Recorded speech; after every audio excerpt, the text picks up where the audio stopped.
Imagine walking up to your favorite restaurant. You have a crisp $5 bill in your pocket. You can already smell the bubbling cheese, the warm garlic crust, and the sweet cinnamon rolls.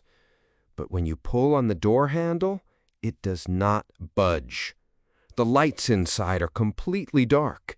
A cold piece of white paper is taped to the window. It reads, "Closed forever."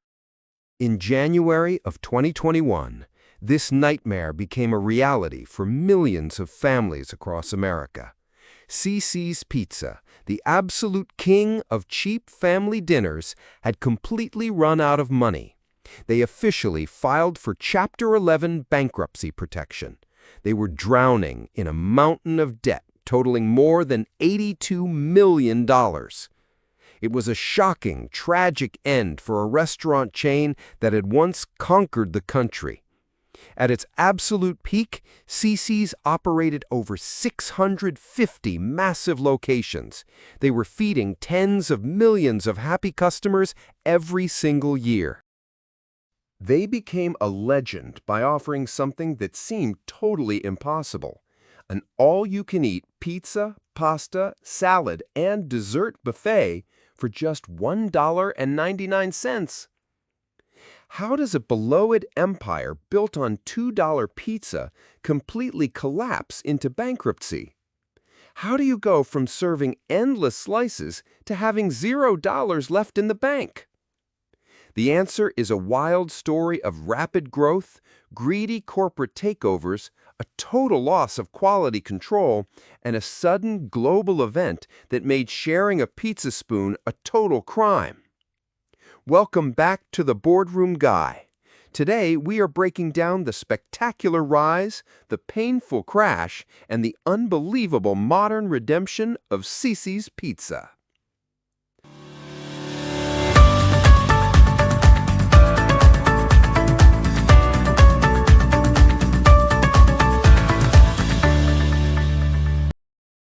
Our story begins in the year 1985.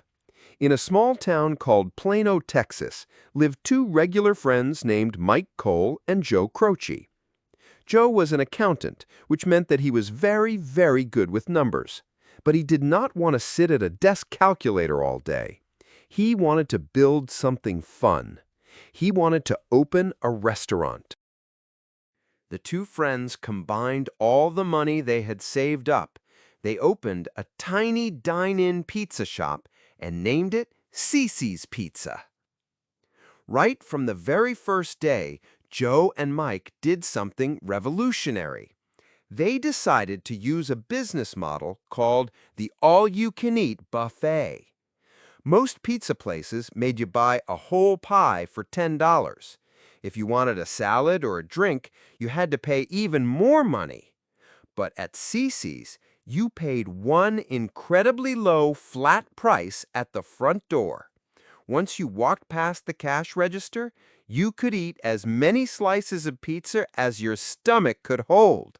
There were absolutely no limits. Families in Texas absolutely went crazy for this deal. It was cheap, it was fast, and parents did not have to argue with their kids about what toppings to order. If one kid wanted pepperoni and another wanted just cheese, they could both have exactly what they wanted. The restaurant became a massive local hit overnight. Joe and Mike realized they were sitting on a gold mine. They quickly set up a corporate system to sell franchises. This meant regular people could pay Cicis a fee to open up their own Cicis restaurants using the same logo and recipes. This allowed the brand to expand at blinding speed without the founders having to spend their own money to build the new stores. They targeted cheap, empty storefronts in neighborhood strip malls. By the year 1992, they had 37 locations open across Texas. Just 2 years later, in 1994, they exploded across the American South, crossing the milestone of 100 stores. Cicis was no longer just a restaurant. It was an entertainment hub for working-class families. They expanded the buffet line to include fresh green salads, warm pastas, and sweet, gooey desserts like cinnamon rolls. Even better, they installed large game arcades inside the restaurants. Parents could sit down and talk while kids ate pizza and played games with their friends. But how did they keep the prices so low while giving away endless food? They did it by building their very own in-house food distribution company. Instead of buying cheese, flour, and sauce from expensive middlemen, Cicis bought everything in giant bulk directly from factories. This allowed them to control every single penny.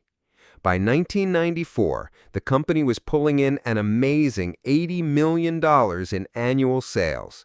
The growth was unstoppable. By the year 2000, Cicis had over 350 locations spread across 12 different states. They were crowned as the best food value in the entire country. The regular boys from Texas had built a true kingdom. By the year 2003, Cicis was bringing in over $336 million in revenue. But behind the closed doors of the corporate boardroom, the original vision was about to change forever.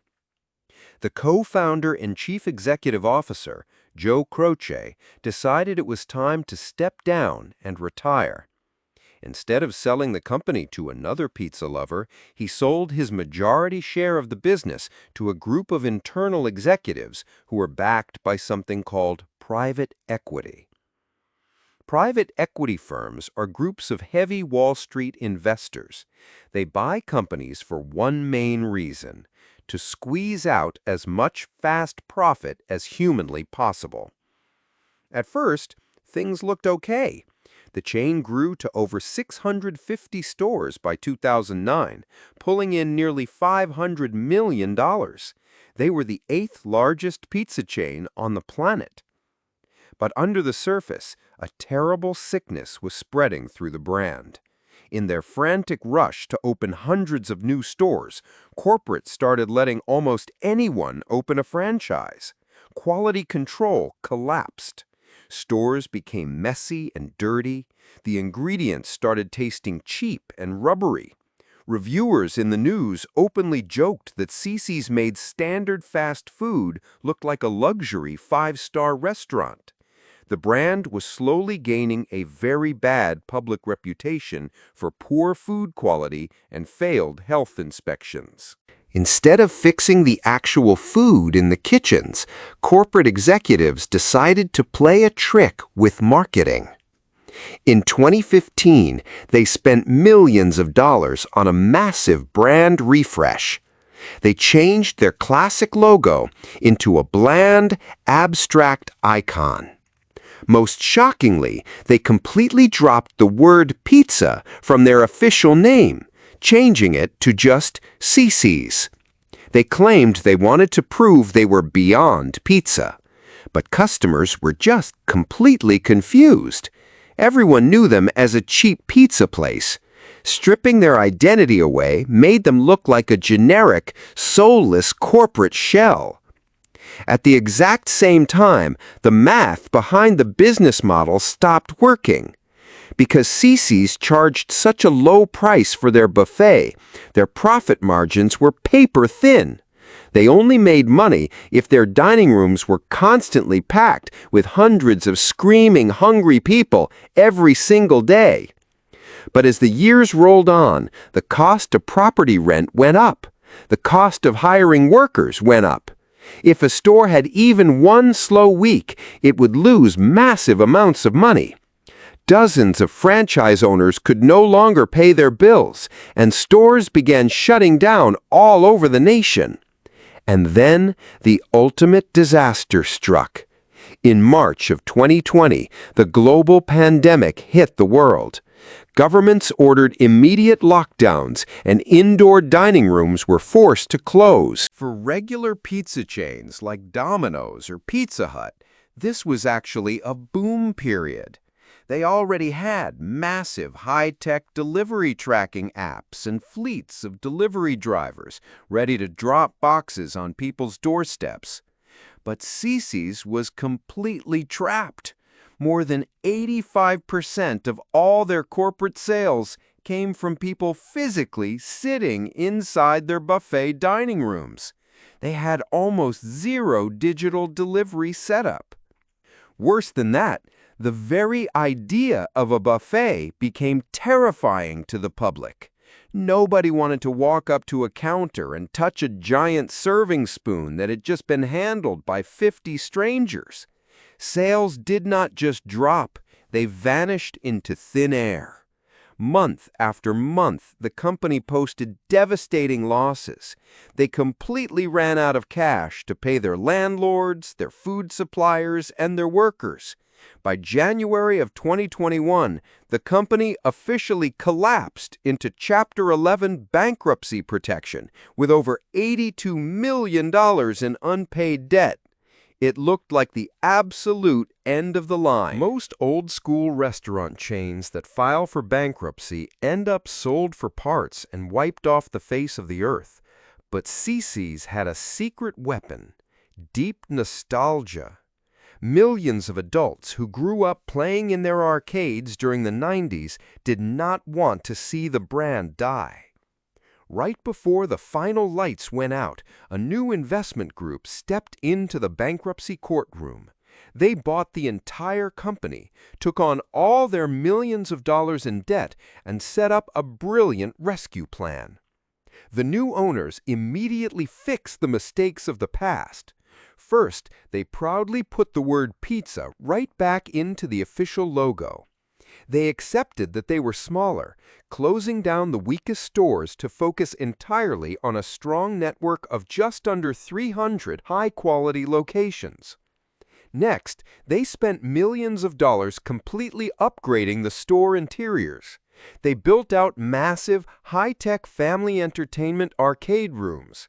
They also launched a modern smartphone loyalty app called Cicis Rewards, which became an explosive digital hit, gaining over 500,000 users in its very first month. But the absolute biggest turning point for the brand came from the wild world of the Internet. A massive, viral Twitch streaming superstar named Case O openly talked to his millions of fans about how much he obsessed over Cicis food, specifically their famous macaroni and cheese specialty pizza. The corporate team at Cicis did not ignore him. They did something brilliant. In early 2026, they officially partnered with the streamer and launched the Mac and Queso Pizza across the entire country. It became an overnight internet sensation. Millions of young internet fans rushed back into the physical stores to try the viral slice and film videos for social media. Thanks to this incredible digital wave, by March of 2026, Cicis Pizza pulled off a total miracle. They officially secured the #1 spot on the prestigious Top 100 Movers and Shakers list for the entire pizza industry. They were officially crowned as the ultimate comeback story in business history. Today, Cicis Pizza is a much smaller operation than it was during its wild peak 20 years ago, but they are smarter, healthier, and more profitable than they have ever been. The story of Cicis leaves every business owner with one golden lesson. You can survive a massive drop in quality. You can survive a terrible corporate mistake. And you can even survive a history-altering global pandemic.